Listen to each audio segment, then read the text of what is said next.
सुबह का सूरज कुछ होता है, दोपहर का सूरज कुछ होता है, और सांझ का सूरज, या सूरज की एक दिन में 3 गति होती है मेरे भाई।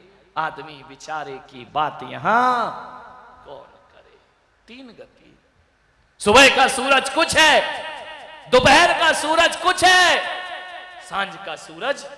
और एक बात याद रखना, आकाश के सूरज का तो उगना भी निश्चित है और डूबना भी समय पर निश्चित है, लेकिन ऐ आदमी, तेरे जिंदगी की सूरज का कोई भरोसा नहीं। कभी कभी तो उगने से पहले गर्भ में ही डूब जाया करता है। अरे सुबह का सूरज तो दोपहर भी देखता है, सांझ भी देखता है, लेकिन आदमी की जिंदगी का सूरज कभी कभी बचपन में डूब जाता है, कभी जवानी में डूब जाता है, और इनमें ना डूबे तो बुढ़ापे में तो आदमी का सूरज डूबे। किस बात पर सोचते हो? छोटी छोटी सी बातें मानव मन को थका दिया करती है। नहीं, जीने का प्रयास करो। आदमी हार जाता है। कभी कभी ऐसी विषम परिस्थितियां हमारे जीवन में आ जाती है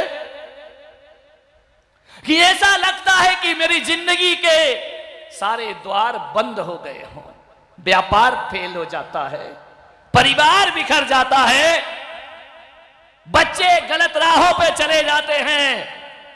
आदमी को लगता है कि जैसे मेरे खुशी के सारे द्वार बंद हो गए हों। कभी कभी ऐसे क्षण हमारे जीवन में आते हैं, लगता है कि उन्नति के सारे रास्ते बंद हो चुके हैं। फिर एक ही रास्ता नजर आता है, आदमी जिंदगी से हताश हो जाता है, कुंठाएं आ जाती हैं, आदमी के जीवन में निराशा आ जाती है, नेगेटिव थिंकिंग आ जाती है, और आदमी दुनिया से परेशान होकर आत्महत्या करने पर उतारू हो जाया करता है। अरे जीवन में सब कुछ आता है मेरे भाई, कभी कभी हार भी मिला करती है, कभी जीत भी मिला करती है। आज मैं देख रहा हूं गांव में किसान आत्महत्या कर रहे हैं, शहरों में महिलाएं आत्महत्या कर रही हैं, बड़े बड़े व्यापारी आत्महत्या कर रहे हैं, स्कूलों में बच्चे आत्महत्या कर रहे हैं। थोड़े से नंबर कम क्या आ गए, आदमी निराश होता है। और जब जब जून जुलाई का महीना आता है, सबसे ज्यादा आत्महत्या इस देश में हुआ करती है। ध्यान रखिए, जब स्कूल का रिजल्ट आता है, बच्चे आत्महत्या कर लिया करते हैं, शादी होकर आती है, 2 बात सहन नहीं होती, महिलाएं आत्महत्या करने को तैयार हो जाती हैं। आदमी के व्यापार में घाटा लगता है, कर्ज की मार आदमी को आत्महत्या करने को मजबूर कर दिया करती है। अवैध संबंध, असफल प्रेम, ये सब चीजें आदमी की आत्महत्या में कारण बना करते हैं। ध्यान रखिए, घबराओ मत मेरे भाई, विकट से विकट भी परिस्थिति आ जाए, हारना मत अपनी जिंदगी में। अरे जिंदगी में नाकाम हो जाना, मगर जिंदगी से ना उम्मीद कभी मत होना, उम्मीदें जला करके देखना। उड़ीसा में चक्रवात आता है, कच्छ में भूकंप आता है, सुनामी आ जाती है, जलजले आते हैं इस देश में, हजारों घर उजड़ जाते हैं, बेघर हो जाते हैं लोग। लेकिन एक बात याद रखना मेरी, जो लोग बच जाते हैं ना, जो तूफानों में घिर के चले गए वो तो दुनिया से चले जाते हैं, लेकिन जो लोग बच जाते हैं उनका घर उजड़ जाता है, परिवार बिखर जाता है। लेकिन एक बात याद रखना, जो जिंदा रहने की आशा रखते हैं वो अपना आशियाना फिर बना लिया करते हैं, दोबारा अपना घर बना लिया करते हैं। अरे एक चिड़िया का घोंसला गिर जाता है, वो फिर से घोंसला बना लिया करती है। क्या दिक्कत है? संघर्ष आएंगे जीवन में, कष्ट आएंगे जीवन में, फिर से जीने की में एक बात ध्यान रखना, मरते दम तक आशा और कर्म पर विश्वास मत छोड़ना। मैं एक बात बताता हूं, 2006 में मैं मुंबई से चातुर्मास करके सूरत की तरफ गया। 2006 में मेरी ये स्थिति हो गई। जब मेरा इंदौर चातुर्मास हुआ 2003 का, वहां मुझे डॉक्टर ने बताया कि आपके दोनों घुटने खराब हैं, उनमें गैप बढ़ गया है, आपका ऑपरेशन करना पड़ेगा।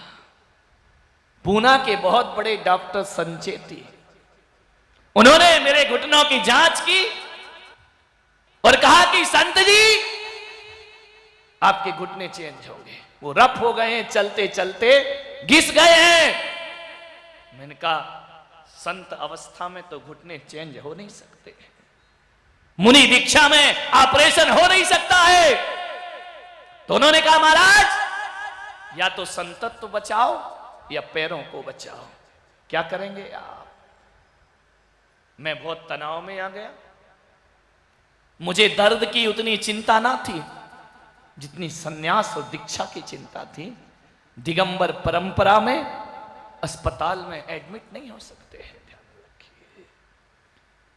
हमारे यहां तो यदि ऐसी बीमारी आ जाए तो मुनि पद से इस्तीफा देना पड़ता है, छोड़ दीजिए, इलाज कराइए, उसके बाद दोबारा दीक्षा लेना पड़ेगी।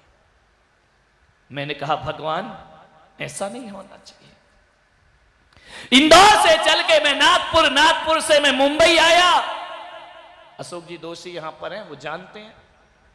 एक समय ऐसा था कि मैं मंजिलों में चढ़ नहीं पाता था। तुम्हारे मुंबई में तो 5वां माला, 10वां माला, 20वां माला, 24वां माला। मैंने कहा ये माला तो मेरा दिवाला निकाल देगा। बोले ऊपर आहार, मैंने कहा ऊपर ही जाऊंगा, विचार करिए। मुझे कहा गया आप सीढ़ियां नहीं चढ़ेंगे, आप पैर मोड़कर नहीं बैठ सकते हैं, आपको आसन पर बैठना पड़ेगा, पैर आपके लटके हुए होना चाहिए। तकलीफ बहुत हुई, फिजियोथेरेपी हुई, बहुत इलाज हुआ, फायदा नहीं हुआ। बहुत एक्सरसाइज किया, कोई फायदा नहीं। जो भी डॉक्टर देखने आए वो कहेगा नहीं ऑपरेशन, घुटने चेंज। मैंने कहा ये डॉक्टर हैं, यमराज हैं, चले आते हैं। लेकिन क्या करें, उनकी अपनी एक प्रणाली है, अपनी एक प्रक्रिया है। मैंने कहा चलो टालते रहो, टालते रहो, देखो क्या होता है। मैं यहां से बिहार करके सूरत गया। सूरत से आगे जब मैं उदयपुर की ओर जाने लगा, पावागढ़ तीर्थ पड़ा। मेरा मन हुआ कि इधर से निकल रहा हूं तो पावागढ़ तीर्थ के दर्शन करना चाहिए। मेरे साथ लोग चल रहे थे। लोगों ने कहा महाराज पावागढ़ जानते हो, लिफ्ट से तो आप जाएंगे नहीं, 3500 सीढ़ियां हैं। मुंबई में तो कहा गया था कि आप 5 माला भी नहीं चढ़ सकते, यहां तो 3500 सीढ़ियां हैं। और पावागढ़ की सीढ़ियां तो बिल्कुल खड़ी सीढ़ियां होती हैं। मेरा मन नहीं माना। मैंने कहा आया हूं इस तीर्थ पे तो एक बार दर्शन हो जाए, बार बार संयोग नहीं मिला करता है। लोगों ने कहा डोली पर बैठकर चलो। मैंने कहा डोली पर? डोली पे तो मुर्दा बैठते हैं, मैं तो जिंदा आदमी हूं। 2 लोगों की छाती पे चढ़ के जाऊं, ऐसी वंदना किस काम की? मैंने कहा नहीं, मैं डोली पर तो नहीं जा सकता हूं। सुबह सुबह उठा, मैंने कहा एक काम करता हूं, जितनी मेरी हिम्मत होगी उतनी सीढ़ियां मैं चढ़ लूंगा, नीचे से भगवान को धोख देकर आ जाऊंगा। अरे दुनिया जाने या ना जाने, मेरा भगवान तो जानता है ना कि मेरी परिस्थिति क्या है। बस मुझे इतना करने दो कि चाहे मैं 2-4 सीढ़ी चढ़ूं, बस वहीं से भगवान को प्रणाम करके वापिस आ जाऊंगा। मैं गया, मुझे विश्वास ही नहीं था। मैंने कहा बस एक लगन और भावना है, भगवान के दर्शन हो जाएं। मैं चढ़ा 1 सीढ़ी, 2 सीढ़ी, 3 सीढ़ी, विश्वास नहीं होगा उस दिन मैं 100 सीढ़ियां चढ़ गया, मुझे कोई दर्द नहीं हुआ। फिर मेरे मन में आया अभी तो 3400 सीढ़ी चढ़ना है, अभी तो 100 ही चढ़ी हैं, कैसे जाऊंगा ऊंचे पहाड़ पर। बस मैं बैठने लगा, मेरे पैरों में दर्द हुआ। मैंने कहा भगवान बस यहीं से प्रणाम। 100 सीढ़ी चढ़ ली,